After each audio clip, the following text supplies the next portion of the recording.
Justice congolaise poursuit les sénateurs à vie Joseph Kabila, non pas en sa qualité d'ancien chef d'État, mais en sa qualité de sénateur. Ce conformément aux articles 104, 107, mais aussi et surtout 153 de la Constitution et 120 du Code judiciaire militaire. Dans la mesure où les faits pour lesquels il est poursuivi n'ont pas été commis par lui pendant l'exercice de ses fonctions alors qu'il était président de la République ou en dehors de l'exercice de ses fonctions en cette période-là, mais en tant que sénateur à vie. Et de ce point de vue, point besoin de passer par le Congrès tel que le veut l'article, tel que le veut la loi du 26 juillet 2018 portant statut des anciens présidents de la République élus, ainsi que l'article 167 de notre Constitution. Nous attendons donc du Sénat la levée pure et simple des immunités du sénateur à vie Joseph Kabila Kabange, ainsi que l'autorisation des poursuites pour permettre à la justice d'instruire sérieusement le dossier, de le faire fixer devant la haute cour militaire afin d'éclairer l'opinion sur la responsabilité pénale claire de M. Joseph Kabila Kabange sur les massacres qui sont commis dans la partie est du pays par le mouvement M23 et AFC dont il est cofondateur. Les drapeaux de la République démocratique du Congo et celui de Guinée-Bissau, ici côte à côte au terminal présidentiel de l'aéroport international de Ndjili, signe de l'amitié entre les deux pays et leurs chefs d'État. Accueilli par la première ministre chef du gouvernement, l'hôte de marque a traversé la ville de Kinshasa jusqu'au palais de la nation où l'attendait personnellement son homologue Félix Antoine Tshisekedi Tshilombo. Le cérémonial d'accueil est celui d'une visite officielle. L'hôte du chef de l'État congolais, le général Oumaro Sissoko Embalo, fera ensuite un bref passage des troupes en revue, une tradition qui témoigne du respect et de la coopération entre les deux nations.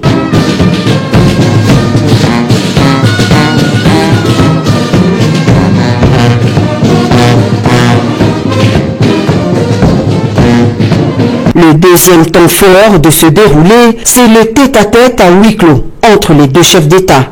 Félix Antoine Tshisekedi Tshilombo et Oumaro Sissoko Embalo se sont retirés loin des caméras pendant plus d'une heure. Rien n'a filtré de leurs entrevues. Les deux leaders ont ensuite rejoint la mythique salle de congrès du Palais de la Nation pour une cérémonie de décoration du général Oumaro Sissoko Embalo, admis grand cordon dans l'ordre national, héros nationaux Kabila Lumumba pour ses éminents services rendus au continent africain en général et au peuple congolais en particulier. Votre parcours, façonné par le courage, la rigueur et une fidélité exemplaire aux principes de souveraineté et de liberté, incarne les aspirations profondes de notre continent, celle d'une Afrique debout, fière, respectée et pleinement maîtresse de son destin. Par cet acte solennel, la République démocratique du Congo entend saluer votre mérite éminent, vous témoigner son estime profonde et scellée dans le marbre du respect mutuel et de l'amitié durable, les liens indéfectibles qui unissent nos deux peuples. Les mérites exceptionnels également pour son sens aigu au panafricanisme et son engagement en faveur de la paix. Après cette brève cérémonie, les deux chefs d'État se sont présentés devant la presse pour le traditionnel point de presse. Et travaux de la 3e édition du Forum de dialogue parlementaire sud-africain au Maroc, où le président du Sénat, Jean-Michel Sama-Lukonde, a pris part à ces rendez-vous. Au-delà des questions liées aux sujets parlementaires, les sujets sur l'intelligence artificielle a fait l'objet également des échanges. Janine Kalenga, Gilles Mpiana et bienvenue Loussala. De par le poids de son pays, la République démocratique du Congo et son expertise en tant qu'ancien Premier ministre et surtout aussi à cause de la pertinence de son intervention à la session d'ouverture de la 3e édition du Forum des dialogues parlementaires Sud-Sud, le président du Sénat Jean-Michel Sama-Lukonde Kyenge a été choisi et a présidé la 2e journée du Forum international de l'Association des Sénats Shora et Conseil équivalent d'Afrique et du monde arabe, ce qui est un honneur pour lui et pour la République démocratique du Congo. À la suite des attaques mensongères du représentant du Rwanda à ses assises, ce dernier a continué de déclarer que le Rwanda n'est pas impliqué dans la crise dans l'est de la RDC et en plus le Rwanda est un pays où il y a beaucoup de gisements miniers qui sont localement exploités sans dépendre de la RDC. Sur initiative du président de la Chambre des sages congolais, le sénateur Luanga Magela Faustin a aussitôt démontré noir sur blanc que tous les rapports des experts de l'ONU et autres ont présenté des évidences. Entre Kinshasa et Kigali balise le chemin pour l'avenir. Et l'avenir, c'est l'accord de paix entre les deux pays, la République démocratique du Congo et le Rwanda. Les détracteurs de la République démocratique du Congo, visiblement atteints par le syndrome de Stockholm, parlent du bradage des ressources congolaises parce qu'ils voient le Rwanda gagner en tout lieu et en tout temps. Les principes convenus à Washington sont universellement connus et sous-tendent toutes les coopérations entre nations du monde moderne. Le premier de ces principes est la souveraineté garantie de chaque pays. Par une offensive diplomatique bien réfléchie, avec des participations à tous les forats internationaux, la voix de la République démocratique du Congo est passée. Les voyages du président de la République ont payé, même s'ils l'admettent, à demi-mot. 30 ans, il était temps. La maîtrise de la question, la connaissance de la situation, la véracité des faits présentés ont fait entendre raison aux partenaires internationaux. La signature de l'accord des principes sous les Congo qui a gagné, mais c'est la vérité qui a triomphé sur les mensonges. Les idéaux de paix ont prévalu. Thérèse Kaikwamba Wagner, ministre d'État, ministre des Affaires étrangères, a dit que ce n'était pas une fin en soi, c'est plutôt le début de la construction d'une paix durable dans une région troublée depuis 30 ans par les Rwandais qui pouvaient varier les acteurs à sa guise. CNDP, M23, AFC M23, même posture, pillage des ressources congolaises assuré.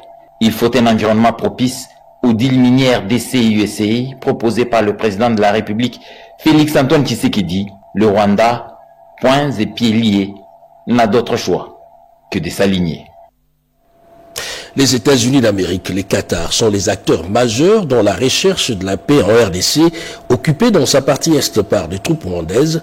Donald Trump, sur tout le front, en Ukraine, au Moyen-Orient et maintenant en République démocratique du Congo, le président américain parle ici des perspectives de paix dans la région des Grands Lacs. Suivez.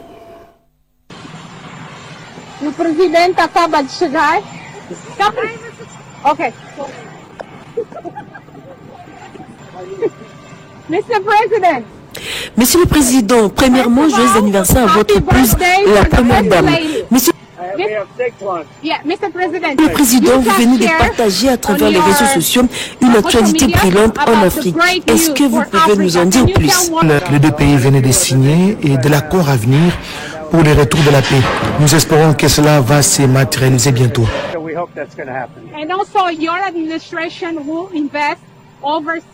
Monsieur le Président, votre administration a investi plus de 6 millions de dollars américains en Angola pour la construction du corridor sud pour faciliter le transport des minéraux en provenance de la RDC, de l'Angola et d'autres pays africains.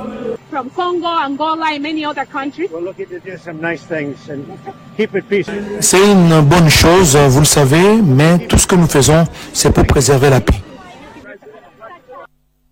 Retour de la paix, on en parle dans toutes les lèvres, mais les forces armées de la RDC restent mobilisées sur le terrain. Le Kasaï central apporte sa contribution pour soutenir les forces armées de la République démocratique du Congo, y compris le Ouazalembo. Les fruits de cette collecte a été remis au vice-premier ministre, ministre de la Défense, Guy Kabombo Mwadiavita. Sandra Nyangui pour plus de précisions.